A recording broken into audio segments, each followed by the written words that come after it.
एक ज़माने में हिंदुस्तान की सरसब्ज और शादाब पहाड़ियों के दरमियान बसे एक छोटे से गांव में रहीम नाम का एक अक्लमंद बूढ़ा रहता था। रहीम पूरे गांव में अपनी मेहरबानी, हिकमत और अपने अकीदे से अकीदत के लिए जाना जाता था। उन्होंने पूरी तंदही से इस्लाम की तालीमात पर अमल किया और मुआशरे के हर फर्द में उनका बहुत एहतराम किया गया। एक दिन जब रहीम आराम से गांव में टहल रहा था तो उसे सड़क के किनारे बैठा एक नौजवान लड़का मिला जो बेकाबू होकर रो रहा था। परेशान होकर रहीम लड़के के पास पहुंचा और नरमी से इससे पूछा कि उसे क्या परेशानी हो रही है। अपने आंसुओं के जरिए लड़के ने वजाहत की कि इसका खानदान अपनी ज़रूरियात पूरी करने के लिए जिदोजहद कर रहा था।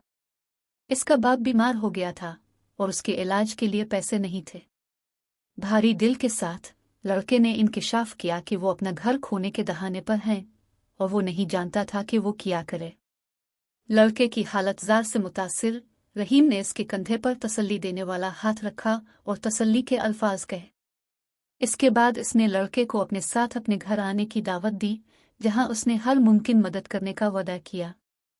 रहीम के आजिज़ाना घर पहुंचने पर रहीम के घर वालों ने लड़के का पुरतपाक इस्तकबाल किया। उन्होंने खिले बाजुओं से इसका इस्तकबाल किया और उसके साथ अपने जैसे सलूक किया। रहीम लड़के के साथ बैठा और गौर से सुनता रहा जब उसने अपने खानदान की जिदोजहद का जिक्र किया।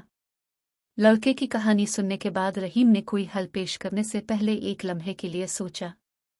उसने मशवरा दिया कि वो लड़के के खानदान के लिए चंदा जमा करने के लिए अपने साथी गांव वालों की मदद ले।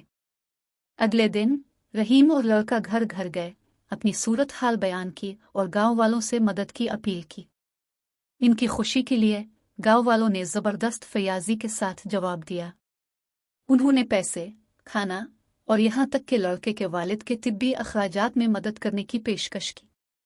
गांव वालों की मेहरबानी और शफकत की बदौलत लड़के के घर वाले अपनी मुश्किलात पर काबू पाने में कामयाब हो गए। रहीम की रहनुमाई और कम्युनिटी की मदद से वो अपनी जिंदगियों को दोबारा बनाने और एक बार फिर उम्मीद तलाश करने में कामयाब हुए। इस दिन से नौजवान लड़के ने ईमान, हमदर्दी और कम्युनिटी की हिमायत की अहमियत को सीखा और रहीम का गांव इस बात की एक रोशन मिसाल बन गया कि किस तरह मुख्तलिफ पस मंज़र और अकायद के लोग इस्लाम की हकीकी रूह को मुजस्सम करते हुए ज़रूरतमंदों की मदद के लिए इकट्ठे हो सकते हैं।